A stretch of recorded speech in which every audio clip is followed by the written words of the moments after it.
শীতকাল এসে গেছে, হয়তো আমরা এবার এখানে পিকনিকে আসবো, বেড়াতে আসবো, কিন্তু আমাদের অনেকের কোনো আইডিয়া নেই, ধারণা নেই এই আমাদের পূর্ব কলকাতার এই জলাভূমি, যেটাকে চালু ভাষায় ধাপা বলা হয়, এটা হচ্ছে কলকাতার জীবনকাঠি। কেন, কিভাবে, সেটা এখন তোমাদের পুরোটা দেখাবো, যে কিভাবে দিনকে দিন এই কলকাতার কিডনি পুরো নষ্ট হয়ে যাচ্ছে। চলো আমার সাথে আজকে ইস্ট কলকাতার যে জলাভূমি, যেটাকে চালু ভাষায় ধাপা বলা হয়, সেই ধাপা অঞ্চলটা পুরোটা তোমাদের এখন দেখাবো। আমরা খুব হাসাহাসি করি যে কলকাতা ভেসে যাচ্ছে এবং আমরা বলি দুয়ারে গঙ্গা, দুয়ারে দীঘা আমাদের বাড়ির সামনে চলে আসছে।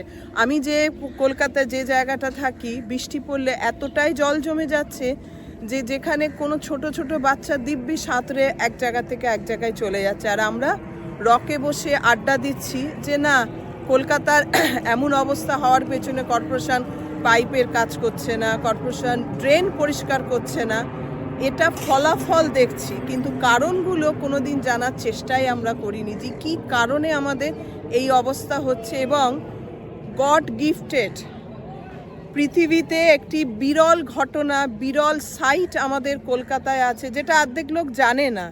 কজন জানেন বলুন তো? এই পুরো জায়গাটাকে রামসার সাইট বলে।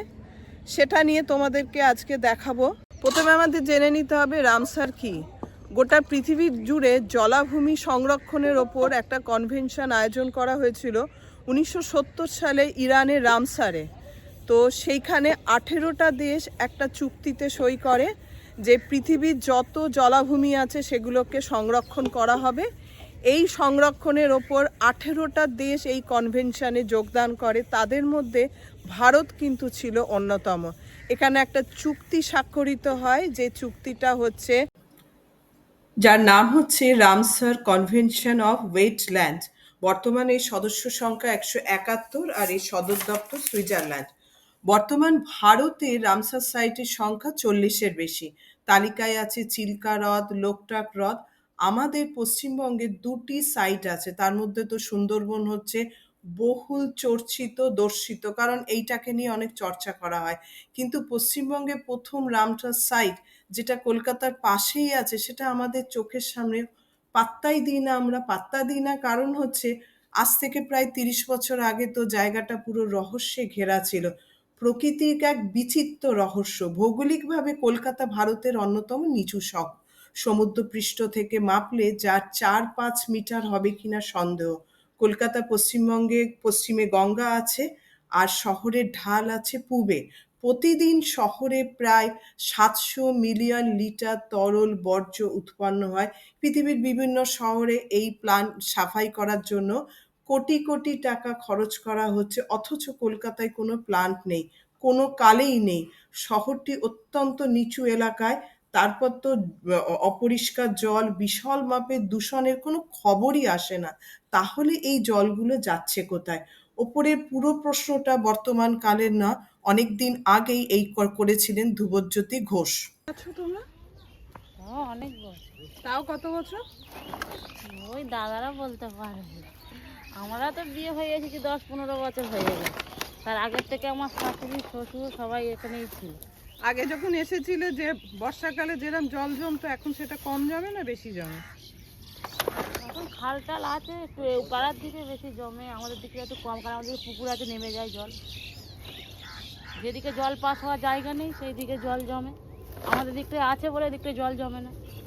এই খালটা পরিষ্কার হয়? এই যে ধারের খালটা যেটা আছে, ওইটা তো না না, এইটা তোমাদের যে পাশের, এটা হ্যাঁ পরিষ্কার হয়? কারা পরিষ্কার করে? ওই তো ঝাড় ঘেরি সে পরিষ্কার করে, যার ভেরি সে পরিষ্কার করে। বাড়িতে থাকো? বাড়ি থাকি আমরা, ওই মাঠে যাই, এই তো ঘুরিয়ে নিচ্ছি সব। এখানে হ্যাঁ বলো। আমরা 20-25 বছর আছি। 20-25 বছর এখানে আছো? আগে লাইট ছিল যখন? না, তখন লাইট ছিল না, তখন অন্ধকার ছিল, মাটির রাস্তা ছিল, লাইট ছিল না। তা এখন কি তাহলে বলছো যে উন্নতি হচ্ছে? হ্যাঁ হ্যাঁ, হ্যাঁ, কিছু কিছু হচ্ছে, কিছু কিছু হচ্ছে। এই রাস্তাটা শুধু যা হয়, এই রাস্তাটা হলে সব পাড়ার ভিতরে সব ঢালাই রাস্তা রাস্তা চলে গেছে, এই রাস্তাটাই শুধু হয়নি, এখান থেকে এইটুকু লাইট আসেনি কটা, আর বাকি সব বাড়িতে লাইট এসে গেছে। হ্যাঁ রাস্তায় তো সব দিকে লাইট, সব দিকে লাইট, শুধু এই আলার এখানটা আর এখান থেকে এই কটা, আর ওইদিকে সব নাই। তো এখন কি লোকজন বেড়ে গেছে হ্যাঁ, আগের থেকে? বেড়ে গেছে আগের থেকে। আগের থেকে বেড়ে গেছে? আগে যা আগে লোক কম ছিল, ছিল। হ্যাঁ আগে কম লোক ছিল, কম লোক ছিল। আগে সব ফাঁকা ছিল। এখন আগে সব ফাঁকা ফাঁকা ঘর বাড়ি ছিল, জঙ্গল ছিল, সব গাছপালা। হুম। এটা কি তোমাদের নিজের জায়গা না সরকারি পাট্টা দিয়েছে? ওই তো সরকারি জায়গা। সরকারি জায়গা দিয়েছে, সরকার পাট্টা দিয়েছে, তাই তো? হ্যাঁ। আমাদের কোনোদিন মনে হয়েছে আমরা যখন খেতে বসি তখন এত তাজা মাছ সবজির দাম এত কম? কারণ ভারতবর্ষে কোনো শহরে জীবন ধারণ করতে গেলে এত সস্তায় কিন্তু কোনো জিনিসপত্র পাওয়া যায় না, যেটা আমাদের কলকাতায় পাওয়া যায়। কোথা থেকে আসছে এই জিনিসগুলো সেটা আমাদের জানা নেই। তো যাই হোক, ধ্রুবজ্যোতিবাবু বম্বেতে গেলেন নিকাশি ব্যবস্থা দেখতে, কিন্তু তিনি ফিরে এসে দেখছেন এই যে প্রতিদিন এত লিটার জল ব্যবহার করছে কলকাতাবাসী, সেটা যাচ্ছে কোথায়? কারণ তার জন্য কোনো কেউ অসুস্থ হচ্ছে না, শহরে কোনো সমস্যা নেই। তিনি এই উত্তরটা খুঁজতে গিয়ে নিকাশি নালা ধরে ধরে তিনি যেখানে পৌঁছালেন সেই জায়গাটাকে আমরা চালু কথায় বলছি ভেরি। তো কোনো কাজে আসে না, জায়গাটা একদম অনুন্নত, কোনো রাস্তাঘাট নেই, কিন্তু সেখানেই ধ্রুবজ্যোতিবাবু পরীক্ষা নিরীক্ষা চালানো শুরু করলেন। ফলাফল দেখে তো তার চক্ষু চড়ক গাছ। দ্য গার্ডিয়ান পত্রিকা দেয়া এক সাক্ষাৎকারে ধ্রুবজ্যোতিবাবু বলেন, জলের মতোই সহজ করে তিনি ব্যাখ্যা দিয়েছিলেন কিভাবে এই জিনিসটা হচ্ছে। অঙ্কিতা কোন স্কুলে পড়ো? ওয়ানে। বাহ, গুড গার্ল। কোথায় পড়ো? কোন স্কুলে পড়ো? ওপারে কি স্কুলের নাম আছে তো একটা? কি নাম? হ্যাঁ, খানাবেড়িয়া ফ্রি স্কুল। ওখানে বই খাতা দেয়? আর কি দেয়? মিড ডে মিল দেয়? ভাত খাও স্কুলে না বাড়ি থেকে নিয়ে যাও? স্কুলে ভাত দেয়। ডিম দেয়? আচ্ছা। বাইরে থেকে যখন লোক আসে তখন ওরা খাতা পেন এসব খাবার দাবার এটা ওটা দিয়ে দিয়ে। এটা সরকারি স্কুল? হ্যাঁ, সরকারি। পড়াশোনা করতে ইচ্ছা করে? হ্যাঁ, হ্যাঁ কি না? বড় হয়ে কি হবে? হ্যাঁ, কি হবে বড় হয়ে? হ্যাঁ, কি শুনতে পাচ্ছি না আমি, বলতে কিছু হবে না? তো ভাবাই যায় না কিছু হবে না। আসলে এই ব্যবহার করা জলগুলো কিছুই নয়, 95% জল আর 5% জীবাণু। কতদিন আছো এখানে? এখানে কতদিন? প্রায় 25-30 বছর। তোমার বাড়ি এখানে? হ্যাঁ, আমার শ্বশুর বাড়ি ঘুষিঘাটায়। আচ্ছা, শ্বশুর বাড়ি ঘুষিঘাটায়, এখানে থাকি আমরা জায়গা কিনে। জায়গা কিনে এখানে থাকো। কি কাজ করো? ওই রাজমিস্ত্রি জগাড়ে জোগাড়ে কাজ করো। তো আগে তো, এখন দেখছি তো, আগে তো যখন আসতাম এখানে এই জায়গাটা খালি ছিল, এখন তো সব ইট কাঠে ভরে যাচ্ছে, সবাই বাড়ি করে চলে আসছে এখানে। হ্যাঁ, তো আগে আগে যেরকম এসেছিল, যেরকম ঠান্ডা পড়তো সেরকম ঠান্ডা পড়ে এখন? একই ঠান্ডা পড়ে? 25 বছর আগে যেরকম ঠান্ডা ছিল এখন সেই ঠান্ডাটা পড়ে? না, সেই ঠান্ডা না, কম। হ্যাঁ, সেইটা। আর বর্ষাকালে কি অবস্থা হয়? জল নেমে যায়? বর্ষাকালে বাবা, বর্ষাকালের কথা আর বলেন না। বর্ষাকালে এই রাস্তা চলাই যাবে না। আগে যেরকম জল জমতো এখনো জল জমে সেরকম? চল যাবে তো একটু কোনো পার্থক্য হয়নি? না। ভাই, আপনি কতদিন আছেন এখানে? ওই তো আমার স্বামী। হ্যাঁ, আপনাকে জিজ্ঞাসা করছি। আসুন, এদিকে এগিয়ে আসুন। কাছে আমরা চলে এসেছি। আপনার নাম? সঞ্জীব মন্ডল। কতদিন আছেন এখানে? 25 বছর। 25 বছর আছে। এই জায়গাপত্র নিজেদের না? হ্যাঁ, সরকারি জায়গা। সরকারি জায়গা। তো এখন আপনাদের পাট্টা দিয়ে দিয়েছে? দেয়নি এখনো পাট্টা। তো আগে তো আলো টালো ছিল না, আগে আলো ছিল না। এখন আলো এসে গেছে। তো এখন তো লোক সংখ্যা বেড়ে লোক যাচ্ছে। সংখ্যা বেড়ে গেছে। আগে ফাঁকা ছিল। ফাঁকা ছিল তো খাল তো তাহলে ছোট হয়ে যাচ্ছে। খাল এরকমই ছিল। খাল এরকম ছিল, কিন্তু আগে যে জঙ্গল ছিল সেই জঙ্গল পরিষ্কার করে লোকজন এসে যাচ্ছে। তো সবাই এরকম আসছে না? সরকারি জায়গা সবাই থাকছে এরকম করে এসে? তো এখানকারই বাসিন্দা। এখানে বাসিন্দা। আগে সবজি চাষ হতো। সবজি চাষ হতো, সবজি চাষ হতো। তাদেরই জায়গা, তারা এখন এখানে থাকছে। আর এই যে গ্রামের রাস্তাঘাট, এই তো আপনাদের তো এখানে তো সারাই হয়নি দেখছি। বাকি তো দেখছি ওই দিকটা অবধি ওদিকে রাস্তা আছে। ওই দিকটা অবধি তো দেখছি পুরোটা সারাই হয়ে গেছে। তো এখানে থাকতে ভালো লাগে? হ্যাঁ, ভালো লাগে। এখানে ছোট থেকে মানুষ, এখানে ভালো লাগে। আর শীত কেমন পড়ে এখানে? আগের মতো শীত হ্যাঁ, পড়ে যে আগের মতো ছোটবেলায় যে 25 বছর আগে যে ঠান্ডাটা সেরকম শীত পড়তো? পড়ে না। ঠিক। আর বর্ষাকালে আগে যেরকম জলটা তাড়াতাড়ি নেমে যেত, এখন নামে হ্যাঁ, জলটা? হ্যাঁ, জল নেমে যায়। জল তাড়াতাড়ি নেমে যায়। আর কি কি সবজি চাষ হয় এখানে? ফুলকপি হয়, হ্যাঁ। বেগুন হয়, আর আর লাউ, কুমড়ো, পালং শাক, সবই সবজি। এগুলো কি ওই লোকাল বাজারে বিক্রি হ্যাঁ, করতে হ্যাঁ, যান? লোকাল বাজার। আপনি কি, আপনার কি সবজি না চাষ? না, আমার সবজি চাষ। তা আপনি কি কাজ করেন? আমি হোটেলে কাজ করি। হোটেলে কাজ করেন। ভালো থাকবেন। কতদিন আছেন এখানে? কারণ আজ 20-30 বছর হবে। 20-30 বছর। কি কাজ করেন? রাজমিস্ত্রি জোগাড়। আপনিও রাজমিস্ত্রি জোগাড়ের কাজ এই গ্রামেই কাজ করেন না বাইরে না, কাজ আমি করেন? যে বেলেঘাটা দিয়ে কাজ করি, শিশু হসপিটালে ওই লাইন। শিশু হসপিটালের এই লাইনে হয়। তা আগের থেকে 20 বছর আগে যখন ছিলেন এখানে, এখন কি চেঞ্জ কি হয়েছে? চেঞ্জ কিছুই হয়নি, সেই একই অবস্থা, একই আছে। একই আছে তো, দেখছি তো এখন আলো চলে এসেছে। আলো ছিল? আলো তো ছিল না আগে, এই তো এলো। যাচ্ছি। আর রাস্তাঘাট কি আগের মতন একই আছে না? একই আছে। মানে সত্যি তো তোমাদের এই জায়গাটা কেন হয়নি? বাকিতে তো দেখছি সিমেন্ট হয়ে গেছে ওই দিকটা। কি করে এখন আর বলি। কত বছর ব্যবসা করছেন এখানে? হ্যাঁ? কত বছর ব্যবসা করছেন এখানে তা 60 বছর তো হবে, 60-এর ওপর। 60-এর ওপর। তাহলে তো অনেক কিছু চেঞ্জ হয়েছে, সেটা দেখুন। হ্যাঁ, হ্যাঁ। কি কি চেঞ্জ হয়েছে এখন? রাস্তাঘাট চেঞ্জ হয়েছে, আর? ডাম্পিং অন্য উঁচু হয়ে গেছে। এত রাস্তায় গাড়ি চলতো না, গাড়ি এখানে সব সময় চলছে। লেদার কমপ্লেক্স হয়ে গাড়ি এখানে প্রচণ্ড ভর্তি, একবারে অসুবিধে কিছু নেই। সব সময় লোকজন যাচ্ছে, রাস্তায় আলো দিয়েছে, গাড়ি চেকিং হয়, পুলিশের গাড়ি চেকিং হয়। আগে যেমন মাছের সাইজ হতো, বড় হতো না, এখন তো আর হয়নি। কেন? কারণ পরিস্থিতির জন্যে, ওয়েদার খারাপের জন্যে, আবার করোনা কাল থেকে মাছের পরিবর্তন হয়ে গেছে, মাছ বাড়তে চায় না, একবার ছোট হয়ে যাচ্ছে, যেন ছোট হয়ে যাচ্ছে। মাছ চাষের এত খরচা আজকের বাজারে, মাছের চেয়ে মাছের খাদ্য সবচেয়ে বেশি দাম।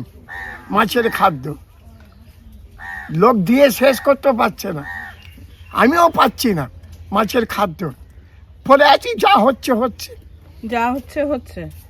আগে যে কোয়ান্টিটিতে মাছ হতো প্রত্যেক বছর, এখন সেই কোয়ান্টিটিতে মাছ না, মাছের গ্রোথ নেই তো, মাছ বাড়ছে না। সেজন্য- সেই এমনকে মাছ এমন, এমনকে মাছ এমন। সেজন্য দায়ী কারা? মানুষই তো। আমার দায়ী হচ্ছে আবহাওয়া দপ্তর। মানে পরিস্থিতি এমন যে মাছের কোনো গ্রোথ নেই। আবহাওয়া সবচেয়ে কথা, মানে ওয়েদার চেঞ্জ হয়ে যাচ্ছে। ওয়েদার চেঞ্জ হয়ে এরম হচ্ছে আর কি। ওয়েদার চেঞ্জ হয়ে এরকম এরকম অবস্থা হচ্ছে। হচ্ছে। তো এইটা কি আগামী 10 বছরে টিকে থাকবে ফেরি অঞ্চল? বলা যায় না। আজকে তো কিছু একদম, কালকে কি হবে তা বলা যায় না। এ কি করে বলা যায়? প্রাকৃতিক ব্যাপার, ঝড় ঝাপটা তুফান সব রকম আছে।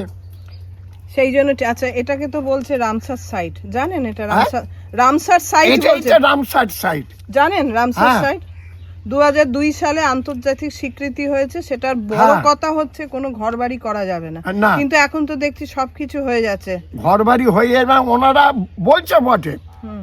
কতটা কার্যকারী হচ্ছে বলা যাবে না। আবার রাস্তাঘাট উন্নতি হলে ঘর বাড়ি লাগবে। আচ্ছা, তার মানে ওটা খাতায় কলমে রামসার সাইট। রামসার বাকি যা চলছে।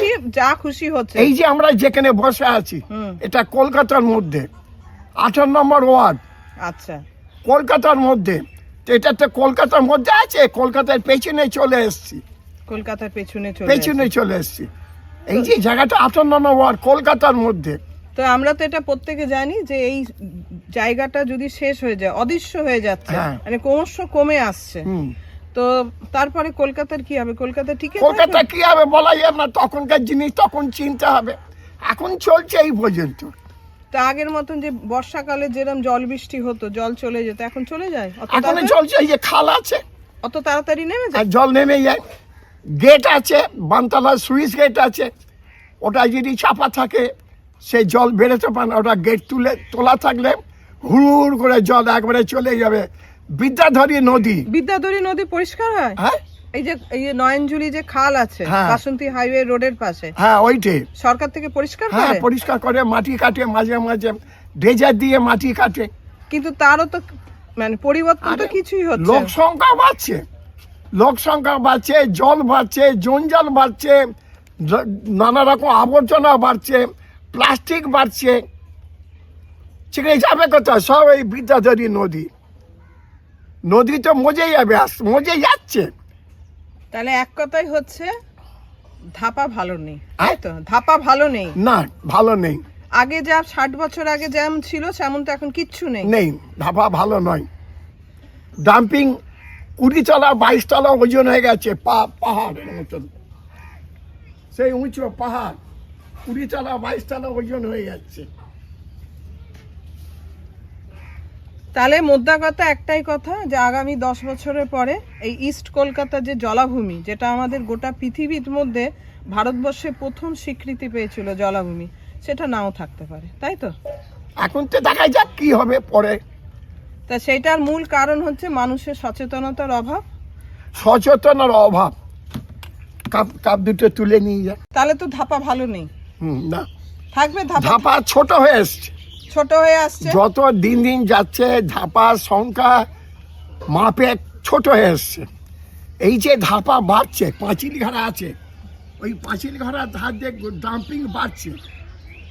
কলকাতা শহরের কাছে এত সুন্দর পরিবেশে ধাপা, জঞ্জাল ফেলবার জায়গা নেই, সব যাচ্ছে দূর দূর অঞ্চলে। সেখানে যেতে রাস্তাঘাট খারাপ হয়ে যাবে, পরিবেশ নষ্ট হয়ে যাবে। আর এই কলকাতার পাশেই ধাপা, যার জন্যে এলাকা প্রায় নালে অনেক, কত বলো 300-400 বিঘা জমি জলা এবং জমি কর্পোরেশন তার নিজের জিনিস, লোক যারা চাষি ছিল তাদেরকে তুলে দিয়ে ডাম্পিং করছে, তুলে দিয়ে ডাম্পিং করছে। এই জিনিস- তাছাড়া উপায় নেই। আগে তোমরা যখন এখানে এসেছিলে তা তো সল্টলেকটাও তো ধাপার মধ্যে ছিল, হ্যাঁ, সেখান থেকে সল্টলেক বেড়ে বেড়ে বেড়ে বেড়ে আলাদা হয়ে গেল। এর ফল কি হচ্ছে? ধাপা যত কমছে কলকাতার জল তত বাড়ছে। বিশাল জলাভূমিতে ওই বজ্র জলের জীবাণু জলজ বাস্তুতন্ত্রে শৈবাল ও মাছের খাদ্যে পরিণত হয়। ফলে স্রেফ প্রাকৃতিক বাস্তুতন্ত্রে সূর্যালোকের অতিবেগুনি রশ্মির সাহায্যে ও সালোক সংশ্লেষ প্রক্রিয়ায় পুরো জল পরিশুদ্ধ অবস্থায় চলে আসে, বিপুল মাছের ভাণ্ডার তৈরি করে। পুরোটাই সম্পূর্ণ বিনামূল্যে, বিন্দু মাত্র শোধন করাতে হয় না। প্রায় একার চেষ্টায় ধ্রুবজ্যোতিবাবু এই কাজটি করেছেন কলম্বাসের মতো। শহরের পূর্ব প্রান্তের এই বিশাল জলাভূমিটা লোককে বিশ্বাস করাতে তাকে বিস্তর কাঠ খড় পোড়াতে হয়েছে। তোমার নাম কি? রামপ্রসাদ মন্ডল। কত বছর আছে এখানে? এখানে আসি তো 20 বছর হয়ে গেছে। 20 বছর হয়েছে। তোমার নিজের বাড়ি এখানে? হ্যাঁ থাকো? হ্যাঁ হ্যাঁ হ্যাঁ থাকো এখানে? হ্যাঁ থাকো। এখানে থাকো, এই বাবুর কাছেই থাকি। আচ্ছা, কি কাজ করো? এই ডিউটি করি আর এই জাল টানি। ডিউটি করি আর জাল টানি। হ্যাঁ। আচ্ছা, তুমি যখন আগে ছোটবেলায় ছিলে, হ্যাঁ, যেমন পরিবেশ ছিল সেরকম আছে এখন? না এখন সেরকম নেই। এখন কি কি পাল্টেছে তোমার মনে হয়? এখন আগে যখন ছোটবেলায় ছিলাম তখন লাইন ছিল না, রাস্তাঘাট ছিল না। এখন লাইট হয়েছে, রাস্তাঘাট হ্যাঁ, হয়েছে। রাস্তাঘাট আছে। তো আগে আমার কথা হচ্ছে, আগে যেরকম ঠান্ডা পড়তো, শীত পড়তো, এখন পড়ে? না, খুব একটা শীত পড়ে না। শীত পড়ে না, খুব একটা শীত পড়ে না। এই যেমন ধরো আগে যেরকম বর্ষা হতো, হ্যাঁ, তো জলগুলো তো বেরিয়ে যেত। হ্যাঁ বেরিয়ে যায়। এখন কি ওই রকম ওইভাবে অত তাড়াতাড়ি জল বেরিয়ে যায়? না এখন তাড়াতাড়ি বেরোয় না, এখন আস্তে আস্তে আস্তে আস্তে বেরোয়। তার কারণ কি তোমার কি মনে হয়? এই যে খালটা জাম আছে আমাদের, এই খালটা জাম আছে। হ্যাঁ, তাহলে 60-70 বছর আগে যা লোক ছিল, এখন তো তোমাদের গ্রামেতে লোক সংখ্যা বেড়ে গেছে, তার মানে জল ব্যবহারও বাড়ছে, হ্যাঁ বাড়ছে। অথচ খালের সংস্কার নেই। হ্যাঁ খালে। তাহলে তোমার কথা অনুযায়ী এই ব্যবস্থাটা হচ্ছে কেন? যে লোক সংখ্যা বাড়ছে বলে তাই? হ্যাঁ লোক সংখ্যা বাড়ছে আস্তে আস্তে।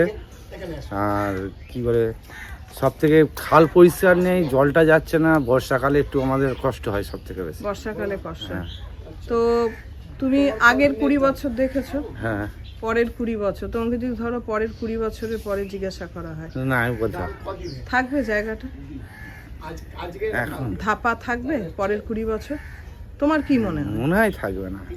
মনে হয় থাকবে। মানে প্রমোটারই ঢুকে গেছে, হ্যাঁ। পরিষ্কার কথা। হ্যাঁ, হ্যাঁ। ডাম্পিং হচ্ছে, হ্যাঁ। আস্তে আস্তে তোমাদের সব চলে যাচ্ছে হ্যাঁ, চলে জায়গা যাচ্ছে, থেকে। হ্যাঁ। তাহলে তোমার কথা অনুযায়ী এটাকে জানো তো, বলে কিডনি, বলে কলকাতার কিডনি। তাহলে কলকাতার কিডনিটা চলে যাবে, হ্যাঁ, চলে। আমাদের শহরটা তো তাহলে আর থাকবে না। থাকবে কি? না, না। ভালো থাকবে। হ্যাঁ। ততদিনে সল্টলেক বাড়তে শুরু করেছে, কারণ গঙ্গার পলি তুলে এখানে সল্টলেক এই জলাভূমি জমিয়ে যত্রতত্র বাড়ি ঘরদোর শুরু হয়ে গেছে। কিন্তু ধ্রুবজ্যোতিবাবু সরকারকে বহু বোঝানোর চেষ্টা করেছেন। বিধান রায় তিনি বিচক্ষণ ছিলেন, কিন্তু জলাভূমি সংরক্ষণের বিষয়ে বুঝলেন না। জ্যোতিবাবুকে তিনি নিয়ে এসে দেখালেন যে এইখান থেকে জল খেলে কোনো রকমের কোনো অসুবিধা হয় না। এরকম প্রাকৃতিক শোধন ভারতে কেন, গোটা পৃথিবীতে আর কোনো জায়গায় নেই। নিজেদের অজান্তেই ইংরেজরা এমন একটা জায়গা বেছে নিয়েছিল তাদের রাজধানী বানাতে, যেটার একদিকে গঙ্গার প্রবাহ, অন্যদিকে প্রাকৃতিক জলাভূমি। কলকাতার ময়দান যদি তার ফুসফুস হয়, এই জলাভূমি কিন্তু তার কিডনি। অথচ 2002 সালে সুখবর এলো, পশ্চিমবঙ্গের প্রথম রামসার সাইটের স্বীকৃতিটা পাওয়া গেল। স্বীকৃতি এলেও কিন্তু তার ধ্বংসলীলা একদমই থামেনি, যথেচ্ছ প্রমোটারি হচ্ছে। আমার সঙ্গী, আমার বোন শেলি, ও ক্যামেরার হাত নিয়েছে আমাদের এটা তোলার জন্য, অনেক সাহায্য করেছে। এখন যেখানে দাঁড়িয়ে আছি সেই জায়গাটা হচ্ছে কলকাতার কিডনি। অনেকে জানেই না, এবং এই জায়গাটা রামসার সাইটের অন্তর্ভুক্ত, সেটাও অনেকে জানে না। এই জায়গাটা হচ্ছে চালুকতে ধাপা বলে, আর পূর্ব কলকাতা জলাভূমি। এই যে পেছনটা যেটা দেখা যাচ্ছে, এটা কিন্তু পাহাড় না, এটা কলকাতার মানুষের ব্যবহার করা বর্জ্য পদার্থ, যেটা আস্তে আস্তে আস্তে আস্তে বেড়ে যাচ্ছে। আগে ছিল নিচু ছিল, এখন ক্রমশ বাড়ছে। সুতরাং আমরা রকে বসে যখন আড্ডা দিই, তখন আমরা বলছি যে কর্পোরেশন থেকে এই ড্রেনেজ সিস্টেম ঠিক হচ্ছে না, জঞ্জাল তোলা হচ্ছে না। এগুলো না ফলাফল দেখছি, কারণটা আমাদের জানা নেই। কারণ হচ্ছে এইটা, কারণ এই পূর্ব কলকাতা জলাভূমি সেফ ভ্যানিশ হয়ে যাচ্ছে দিনকে দিন। কার জন্য ভ্যানিশ হচ্ছে? মানুষের সচেতনতার অভাব, তার সাথে যুক্ত হয়েছে রাজনীতি। আমি ব্যক্তিগতভাবে ছোট্ট একটা চেষ্টা করলাম, যদি অবশ্যই এই কলকাতাকে আমাদের বাঁচাতে হবে। যদি ভালো লাগে আমার ভিডিওটা, অবশ্যই একটা লাইক, শেয়ার, কমেন্ট করো এবং আমার চ্যানেলটাকে সাবস্ক্রাইব করো। সবাই ভালো থাকবে। তো এর কোনো স্থায়ী সমাধান নেই। আমজনতা বুঝতে চান না, রাজনীতিবিদরা বুঝতে দেন না, কারণ বুঝতে দিলে তো তাদের বিপদ। কারণ এই জলাভূমি ভরাট করে তাদের যে পকেটটা ভরে যাচ্ছে, সরকারের কোনো হোলদোল নেই। সম্ভবত যারা সরকার চালান তারা এতটা গভীরে গিয়ে ভাবার মতন বিদ্যেও তাদের নেই। যা বলা ভালো, ভাবার দরকার নেই। পাম্প করে জল বার করা হচ্ছে, যেরকম কিডনি খারাপ হয়ে গেলে ডায়ালিসিস করা হয়। একটা ছোট্ট চেষ্টা করেছি, এবং ভিডিওর শেষে আমি ধন্যবাদ জানাই উইথ দ্য টিচার্স গ্রুপের একটি পোস্ট, শ্রী মৃণাল মালকে আমি ধন্যবাদ জানাই। এবং ব্যক্তিগতভাবে এই জায়গার সাথে আমার রুটি রোজগার জড়িত, সেই জন্য এই জায়গা নিয়ে আমি নিজে এসে ভিডিওটা করেছি। সত্যি এখন খুব অবস্থা খারাপ। আর এই হচ্ছে নয়নঝুলি খাল, যে খাল কিন্তু মানুষ সচেতনতার অভাবে আস্তে আস্তে কিন্তু ছোট হয়ে যাচ্ছে। ওই জন্যই কিন্তু কলকাতার এই অবস্থা। সবাই ভালো থাকবেন।